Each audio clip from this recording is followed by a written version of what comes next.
Hello students, in this module I'll be talking about agencies of pollination and I'll also talk about wind pollination or anemophily. So look, listen and learn. So let us see.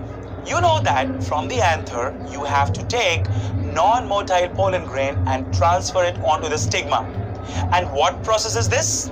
You guessed it, it is called as pollination.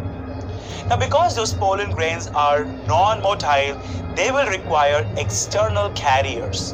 And these external carriers that will help in transfer of pollen grains are called as agencies of pollination. Now, the agencies of pollination could either be abiotic, right? For example, wind or water, or they could also be biotic, right? Or living. For example, insects, birds and bats. Is it okay?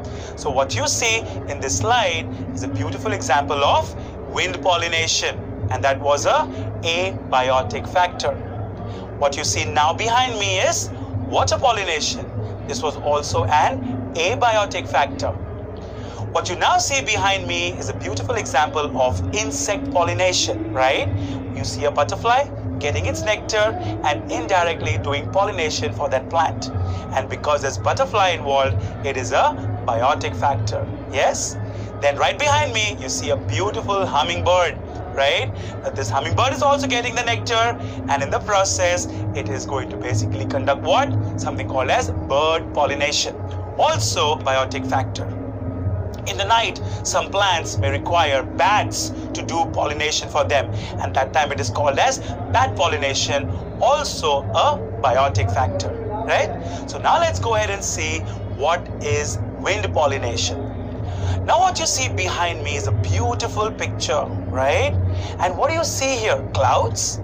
Fog? Or is the slide not too good? Oh no! What you are seeing here is nothing but wind carrying millions and millions of pollen in the air. Is it okay? So when the pollen are getting transferred through air or wind, the phenomena is called as anemophily or wind pollination. The word anemone or anemone means wind, and the word phily means loving or attracting. Now the plants that show anemophily are also called as anemophilous plants.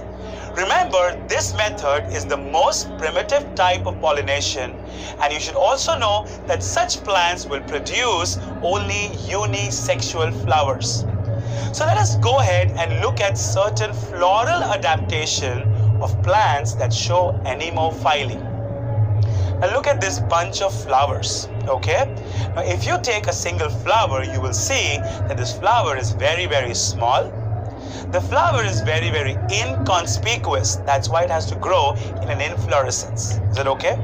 The flower also has got no bright color. The flower also produces no nectar, and the flower also has got no fragrance. And if you look at the petals of this flower, they are either green or they are highly, highly reduced.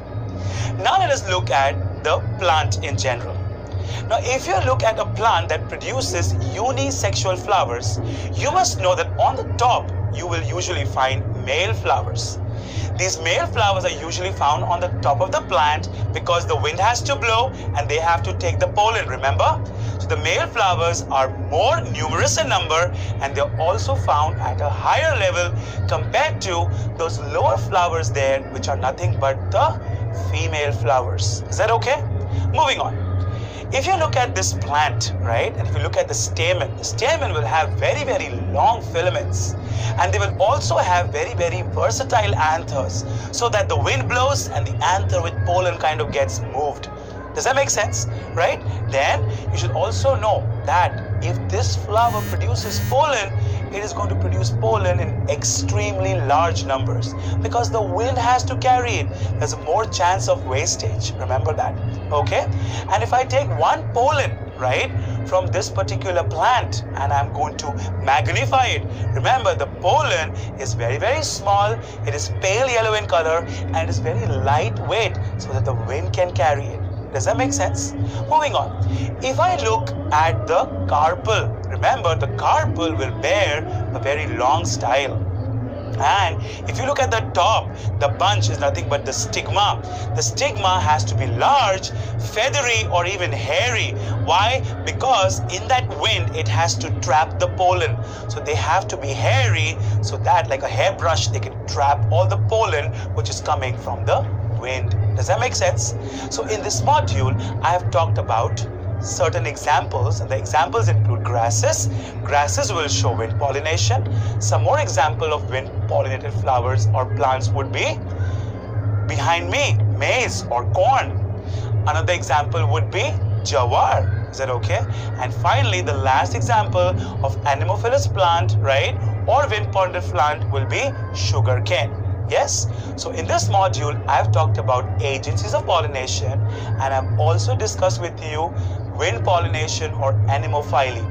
In the next module, I'll be talking about what is water pollination or hydrophily, and I'll also be talking about something called as hypohydrophily. Till then, thank you and take care.